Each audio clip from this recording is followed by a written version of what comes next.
Hi, this is Christine for Trinity Stamps. Today we're going to make a card using the lovely embellishments that are in the Trinity Stamps store. This is a flurry mix, and these adorable little candy canes I just want to use on every project. They are just so cute. I know I'm going to be buying a lot more than I already have. So we're going to make a shaker card. I've cut a frame out of some shimmer blue cardstock and adhered double-sided foam so that we can make the shaker card. So I've die cut that already, and then I've die cut a coffee cup. This is a Doris die that is in the Trinity Stamps store.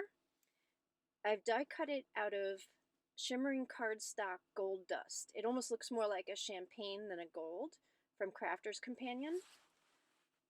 And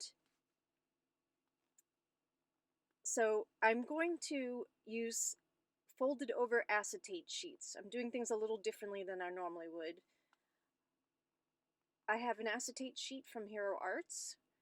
I'm actually going to fold it in half, and I've already taped the sides.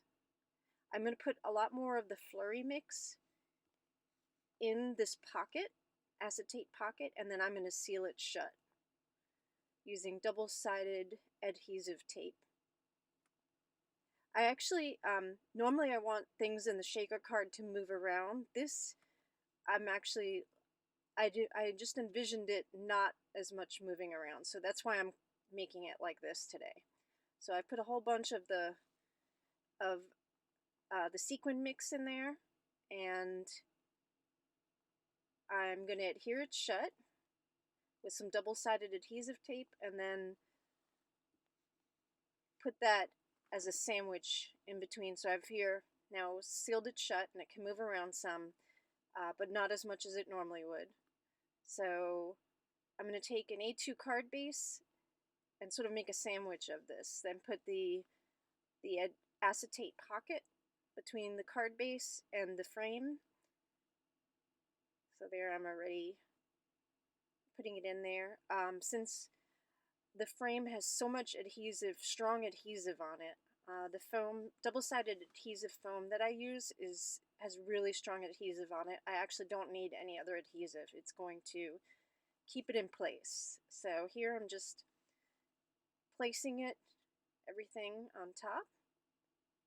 And it can move a little bit, but not as much as a shaker card normally would. And that's fine with me. I just sort of envisioned it, a pocket just full sitting there. So I'm going to use the Winter Botanical stamp set. I love this stamp set.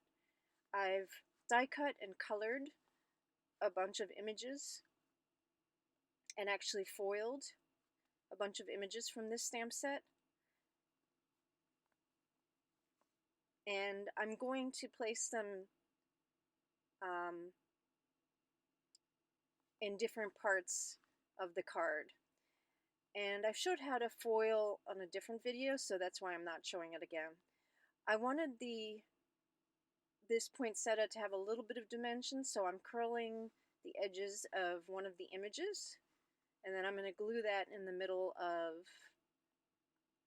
the larger flower to give it a little dimension, and I'm just using a little double-sided adhesive dot to put it right in the middle.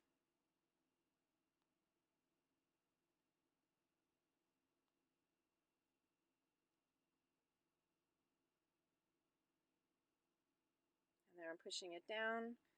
And I had sort of envisioned this flower with this candy cane as being a large focal point of the coffee card.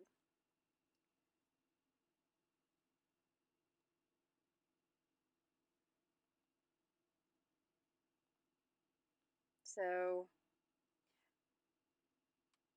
you won't be able to see this. I've done this off to the side, but I adhered the candy cane in place with Gina K adhesive, and it's very strong adhesive,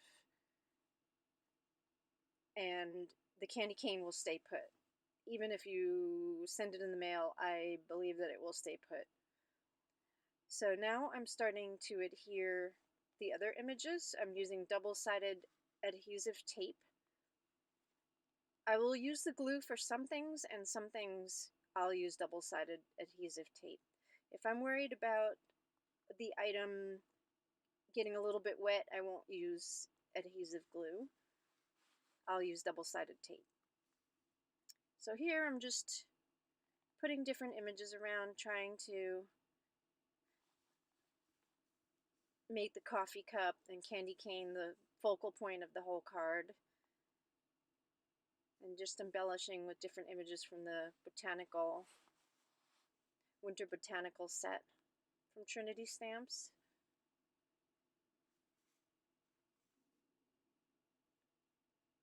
I'll show a little later what Copic colors I use to color, but it's very simple coloring, and I'm not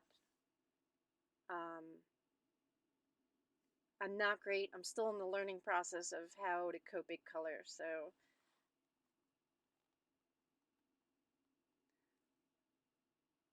okay. So here I cut an inch paper, and I'm just gonna make a banner for my sentiment because I have quite a large sentiment that I want to stamp.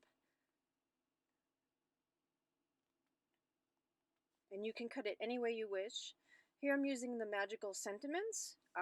You would think it would just have sentiments pertaining to wizards, but it actually has Christmas on there. So I'm going to use wish you a happy caffeinated Christmas. So I'm speeding up things here.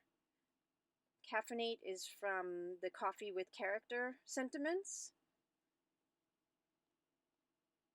So the D is separate than the caffeinate. And there I'm putting the rest of it. And here I'm stamping it.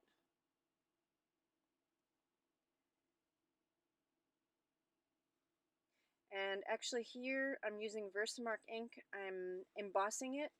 You probably can tell I didn't stamp as cleanly on the upper part, so that's kind of a trick I use if stuff doesn't work out as well. I heat emboss over it with a clear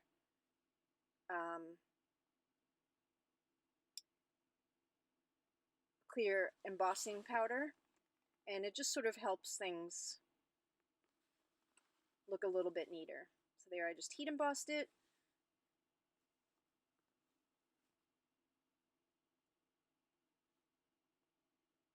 And now I'm just going to add a little bit more dimension. I'm using a Copic marker to just highlight around the banner. And those are the Copic markers that I used to color in the images. And I stamped happy a little bit further away than I would have liked. So I'm actually adding some sequins around it so it looks like it was intentional, even though it wasn't. And these sequins are the same ones that I used in the acetate pocket.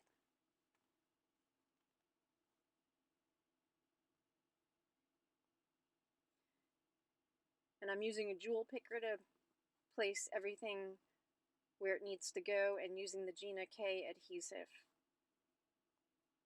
And here's the final card. Thanks for stopping by today.